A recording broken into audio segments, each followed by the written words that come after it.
Hurmatli obunachilar, Uzundondan Olsutelik pishirishdan qilingan uchastkamiz chiqyapti. O'tgan safar yer qo'yganimizga talash bo'lib ketdi, urush janjal bo'lib ketdi, yerda olaman deb. Ana shu uchastkamiz arzon narxga birgalikda obzor qilamiz. Bismillah. Kirish darvozaxonamiz seysma poyez bilan yopilgan.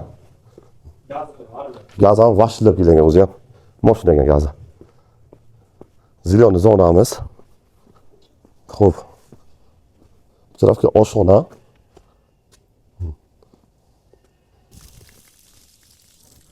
Ko'rib turganlaringizdek, suv ham napor kelyapti. Uyimiz ichi polni podval bo'lgan. Tarafga bitta katta xona, uydagilar bor uchun tushirmadik. Xo'p. Bu tarafga ham oshxonamiz bor.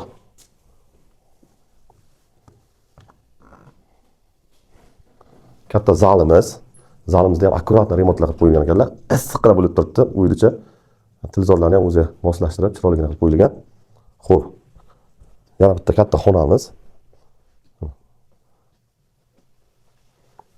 Bu tarafga yana kichkina xona qilib qo'yilgan. Bu tarafga bitta xonamiz. Sanuzel bilan qilib qo'yilgan.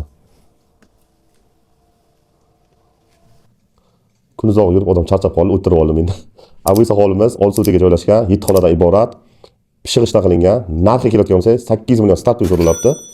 O'tayotgan joyi bor. Real oltganlarni qilib pastdagi nomerga bemalol aloqa qilaverasizlar.